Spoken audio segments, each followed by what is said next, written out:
नमस्कार, मैं किरण चौधरी अपने YouTube चैनल पर आपका हार्दिक स्वागत करती हूँ।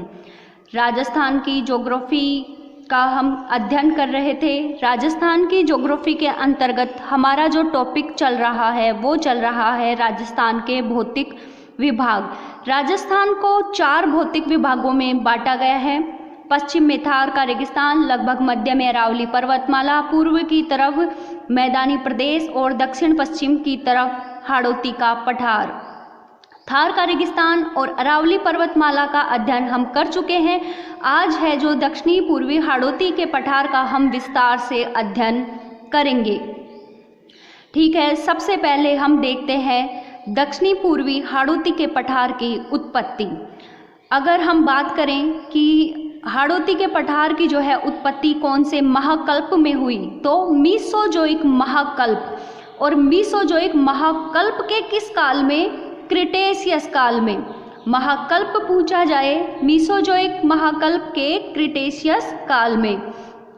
गोंडवाना लैंड में ज्वालामुखी के दरारी उद्भेदन से दक्षिणी पूर्वी हाड़ौती के पठार की उत्पत्ति हुई। गोंडवाना लैंड याद होगा, एक बार थोड़ा सा दोबारा रिवाइज कर लेते हैं। नए स्टूडेंट्स अगर जो जुड़े हैं तो उनके थोड़ा सा ध्यान में रहेगा, और जो नए स्टूडेंट जुड़ रहे हैं उनके लिए एक बार कहना चाहूँगी कि जो पीछे के जो वीडियो हैं वो ज़रूर देखिए। ये अपना जो है पेंजिया स्थलखंड आपस में जुड़े हुए थे सारे, इसको बोला पेंजिया। इसके चारों तरफ जो अथाह जल राशि थी उसको बोला पेंथालासा।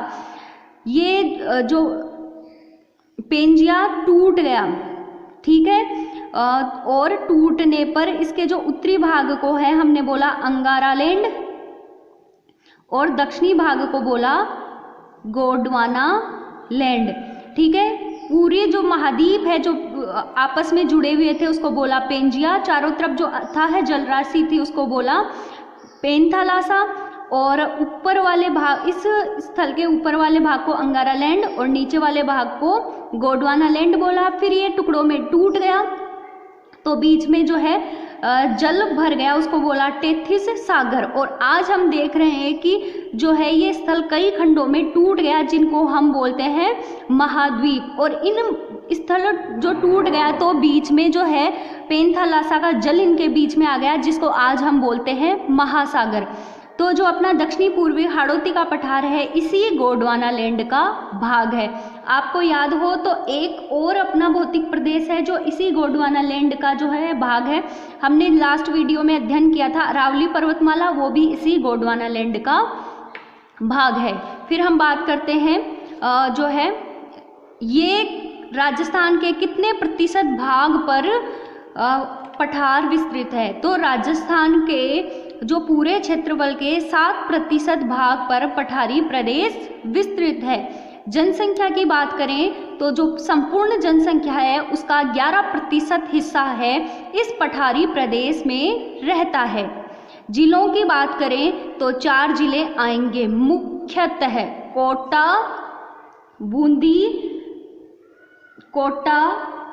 बूंदी, बारा और झालावाड़। मैंने बोला मुख्यतः, बाकी इधर देखिए जो अन्य कुछ जिले हैं जैसे चित्तौड़गढ़, भीलवाड़ा, प्रतापगढ़ और इधर जो है सवाई माधोपुर वगैरह को भी शामिल किया जाएगा। उनका कुछ हिस्सा है जो इस हाड़ौती के पठार में शामिल किया जाता है। अभी आप ये देखिए जो ये हिस्सा है, यहाँ वाला हिस्सा, ये अरावली पर्वतमाला में भी ये जिले शामिल थे, जबकि ये इस पठारी भाग में भी शामिल किए जा रहे हैं। तो इन जिलों को लेकर आपको बिल्कुल कंफ्यूज नहीं होना है। अलग अलग बुक्स में इनकी जो है संख्या वो अलग मिलेगी।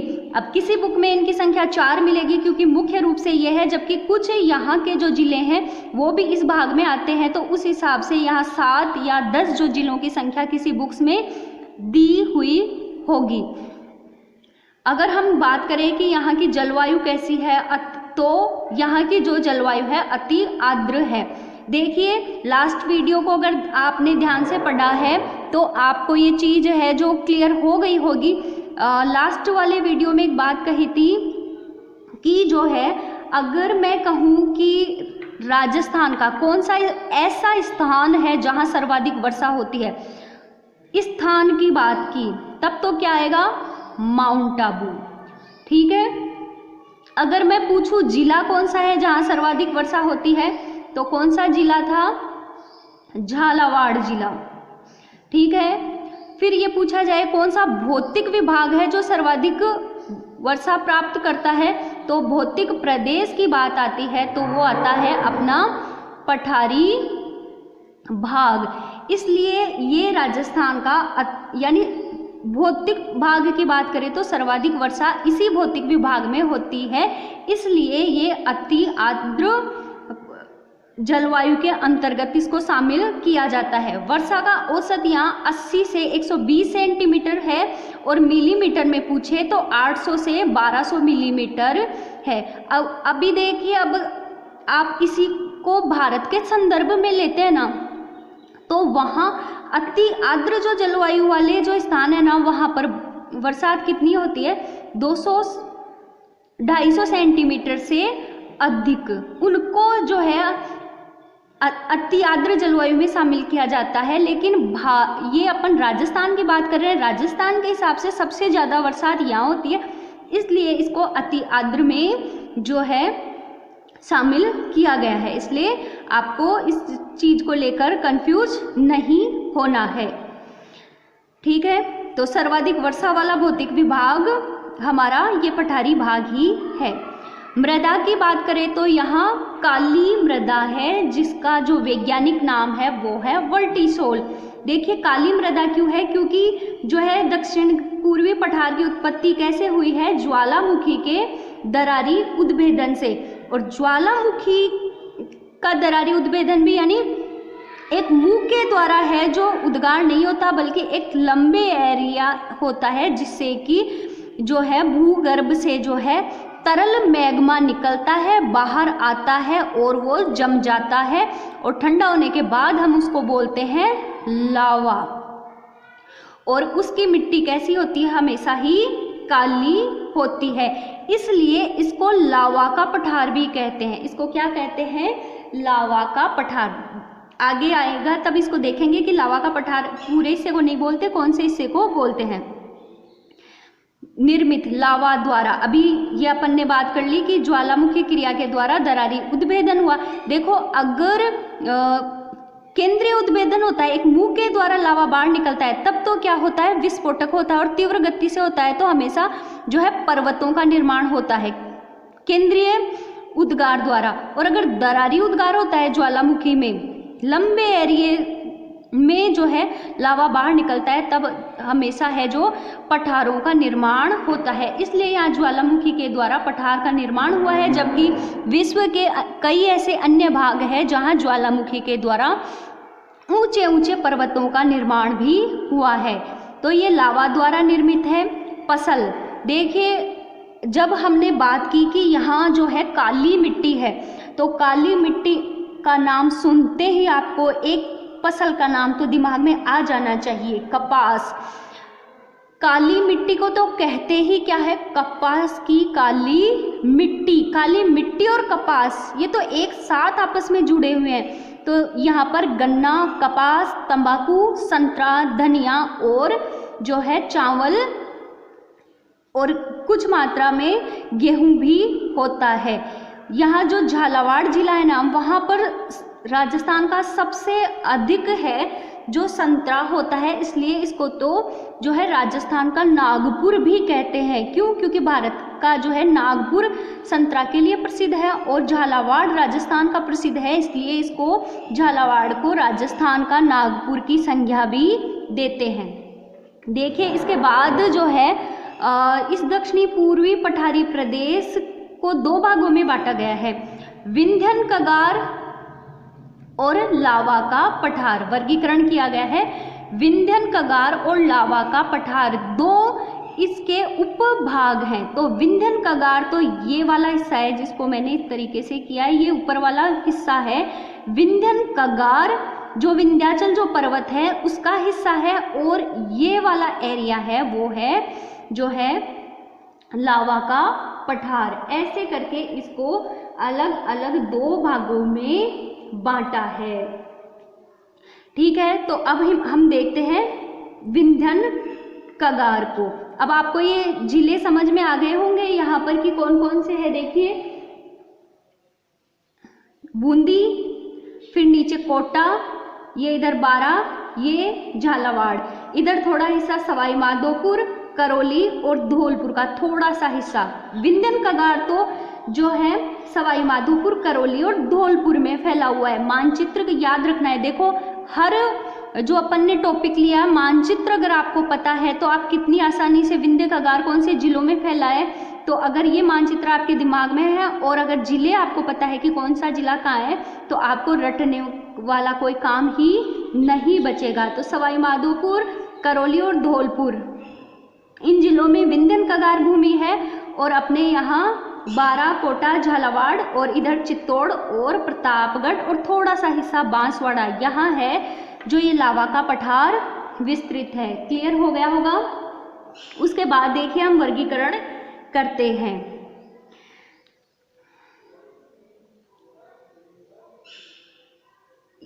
वर्गीकरण, विंध्यन कगार ये बालू का पत्थर से निर्मित है। ये कैसे बना है? ये विंध्यन कगार का जो निर्माण है इसमें ज़्यादातर जो है कैसी चट्टानें हैं? बालू का पत्थर से निर्मित इसके अंदर चट्टानें हैं। और एक क्वेश्चन ये पूछा जाता है, देखिए जैसे कि किन नदियों के बीच में जो है राजस्थान में विंध्यन कगार जो है विस्तृत है? तो अब चंबल और जो बनास नदी है, चंबल और बनास, इन नदियों के बीच में जो है ये विंध्यन कगार भूमि फैली हुई है। दो क्वेश्चन इंपॉर्टेंट, पहला कि ये कौन सी चट्टानों से बना है, तो याद रखना है आपको बालू का पत्थर से। दूसरा क्वेश्चन किन नदियों के बीच में है, तो चंबल और बनास नदियों के बीच में विंध्यन कगार भूमि फैली हुई है। ठीक है। उसके बाद हम बात करते हैं दक्कन का लावा पठार। ठीक है, लावा की हमने बात कर ली कि दो प्लेटें एक दूसरे से दूर की सकती है, तब ये ज्वालामुखी जो है आती है, मैग्मा इसमें से निकलता है, ठंडा होके वो फैल जाता है, तब हम उसको लावा कहते हैं। और उसके फैलने से जो पठार बनता है हम उसको लावा पठार कहते हैं। उसके बाद हम बात करते हैं दक्कन का लावा पठार। ये मालवा का ही एक भाग है। इसके जो दक्षिण पश्चिम में जो मालवा का पठार है उसका ही दक्कन का लावा पठार भाग है। अब इसमें कुछ जो है इम्पोर्टेंट है। ऊपर माल का पठार दक्कन लावा पठार का ही एक भाग है। ऊपर माल का पठार बिजोलिया व भैंसरोडगढ़ के मध्य स्थित है। क्यों? देखो, बिजोलिया कहाँ है? भीलवाड़ा में। भैंसरोडगढ़ कहाँ है? चित्तौड़ में। मैंने कहा कि ये वाला जो हिस्सा है, ये जिले हैं, इसका भी कुछ भाग इस हाड़ौती के पठार में आता है। और पिछले वीडियो में हमने इसको जो है ऊपर माल को अरावली पर्वतमाला में भी पढ़ा था, और दक्कन लावा पठार का भी ये हिस्सा है। क्यों? क्योंकि ये ऊपर माल क्या है? पठार है। बिजोलिया, भीलवाड़ा और भैंसरोडगढ़ चित्तौड़गढ़ के मध्य फैला हुआ है, तो हम इसको इस पठारी एरिया में भी शामिल करेंगे। फिर है बूंदी। बूंदी में देखिए क्या है? डाबी का पठार। ये वाला जो मानचित्र है हम इसमें देखेंगे इसको। बूंदी, ये जिला यहाँ है बूंदी, और यहाँ कौन सा पठार फैला है? डाबी का पठार। बूंदी जिले में डाबी का पठार। फिर हम बात करते हैं झालावाड़ में है डंग गंगधर प्रदेश। ये अपना झालावाड़ जिला है, और झालावाड़ जिले के भी बिल्कुल दक्षिण वाले हिस्से में जो प्रदेश विस्तृत है उसको बोला गया है डंग गंगधर का प्रदेश। क्वेश्चन पूछा जा सकता है जो है डंग गंगधर प्रदेश है जो कौन से भौतिक विभाग में है या किन जिलों के मध्य विस्तृत है, तो आपको याद रखना है। फिर है अपना बारा जिला। बारा जिला के अंदर जो है सहबाज उच्च भूमि विस्तृत है। बारा जिले में सहबाज उच्च भूमि। ठीक है, यहाँ के जो चार इस भौतिक विभाग के चार ऐसे स्थान है जिनसे संबंधित क्वेश्चन पूछा जाता है, जो है बूंदी में डाबी का पठार, बारा में शाहबाज उच्च भूमि, झालावाड़ में डंग घंगदर प्रदेश और भीलवाड़ा चित्तौड़गढ़ में ऊपरमाल का पठार। देखिए जो शाहबाज उच्च भूमि है, यहाँ पर जो पहाड़ी है, एक पहाड़ी है, उसकी आकृति है घोड़े के नाल की जैसी, ऐसी होती है घोड़े की नाल, और इस पहाड़ी की आकृति भी कैसी है, घोड़े के नाल के जैसे। ठीक है, जो ये पहाड़ी है, इस पहाड़ी का नाम क्या है, रामगढ़ की पहाड़ी। शाहबाज उच्च भूमि में घोड़े के नाल की आकृति की एक पहाड़ी है, उस पहाड़ी का नाम है रामगढ़ जो है पहाड़ी। यहीं पर जो एक झील है, उस झील का नाम है रामगढ़ झील। और ये जो झील है ना, यहाँ जो झील है इस शाहबाज उच्च भूमि में रामगढ़ पहाड़ी पर जो घोड़े के नाल की आकृति की है, ये क्या है, आप इसको देखोगे ना झील को तो ऐसे लगेगा कि ये जैसे कोई क्रेटर झील है, यानी ज्वालामुखी क्रिया के द्वारा यहाँ उसका मुंह बन गया और उसके अंदर जल भर गया, ऐसा एक भ्रम होता है। ये छद्म झील नजर आती है कि कोई ये क्रेटर झील है, पर वास्तव में ये क्रेटर झील नहीं है। इस झील का निर्माण हुआ है उल्का पिंड के द्वारा, यानी आसमान में से है जो कोई उल्का गिरी और इतनी ऊंचाई से, इतनी तीव्रता से वो आती है तो गिरने से गड्ढा बन गया और उस गड्ढे में जल भरने से यहाँ रामगढ़ झील का निर्माण जो है वो हो गया। देखिए उसके बाद एक इम्पोर्टेंट चीज और है, great boundary fault. Great boundary fault, देखिए ये क्या है, ग्रेट बाउंड्री फॉल्ट। ये अपनी इधर तो आ गई अरावली पर्वतमाला, राजस्थान के मानचित्र में देखें तो ये अपनी अरावली पर्वतमाला आ गई, इधर आ गया अपना दक्षिण का पठार। इन दोनों के बीच का जो संक्रमण क्षेत्र है, जो दोनों को अलग करता है, उसको बोलते हैं ग्रेट बाउंड्री फॉल्ट। ठीक है, ग्रेट बाउंड्री फॉल्ट यानी अरावली पर्वतमाला और दक्षिणी पूर्वी हाड़ौती पठार के मध्य में ये जो ग्रेट बाउंड्री फॉल्ट है इस तरीके से विस्तृत है, दोनों को अलग करता है, उसे कहते हैं ग्रेट बाउंड्री फॉल्ट। एक चीज और बताना चाहूंगी, जो ये काली मिट्टी है इसको रेंगुर मिट्टी भी कहते हैं। तो देखिए इसको रेंगुर मिट्टी क्यों कहते हैं, क्यों, आपने कई बार ऐसे जब बारिश नहीं आती है तो न्यूज़पेपर और जो है न्यूज़ चैनल पर एक फ़ोटो देखी होगी जिसमें एक जो है किसान बैठा हुआ है और उसके आसपास की जो ज़मीन है वो एकदम सूखी है और उसमें एकदम जो ज़मीन में ऐसे दरारें बनी हुई है, जैसे ज़मीन फट गई है। ठीक है, तो ऐसी जो मिट्टी होती है वो उसको बोलते हैं रेंगुर मिट्टी। देखिए क्या होता है कि ये जो काली मिट्टी होती है ना, वो क्या होता है कि जब सूखने पर दरारें उसमें निर्मित हो जाती है। ऐसी मिट्टी के लिए ये भी कहा जाता है कि इसमें जो है स्वतः जुताई हो जाती है। फिर क्या होता है, जैसे ही थोड़ी सी बारिश होती है ये मिट्टी बिल्कुल जो है दलदल में परिवर्तित हो जाती है। बहुत चिकनी मिट्टी, आप अगर इसके ऊपर से गुजरोगे तो आपके पाँव इसमें धंस जाएंगे और निकलना मुश्किल हो जाएगा। बहुत चिकनी सी मिट्टी, जैसे गोंद इसके अंदर मिक्स कर दिया गया हो और सूखते ही ये जो है दरारों में जैसे फट जाती है, इसलिए इस मिट्टी को बोलते हैं रेंगुर मिट्टी भी बोलते हैं। और ये ग्रेट बाउंड्री फॉल्ट है, ये इसमें एक इस तरीके से भी नाम लिखा सकता है, महान सीमा भ्रंश। कंफ्यूज नहीं होना, ग्रेट बाउंड्री फॉल्ट को ही हिंदी में कहते हैं महान सीमा भ्रंश। ठीक है, तो महान सीमा भ्रंश क्या करता है, गोंडवाना लैंड के जो दो भाग हैं उन दोनों भागों को अलग करता है।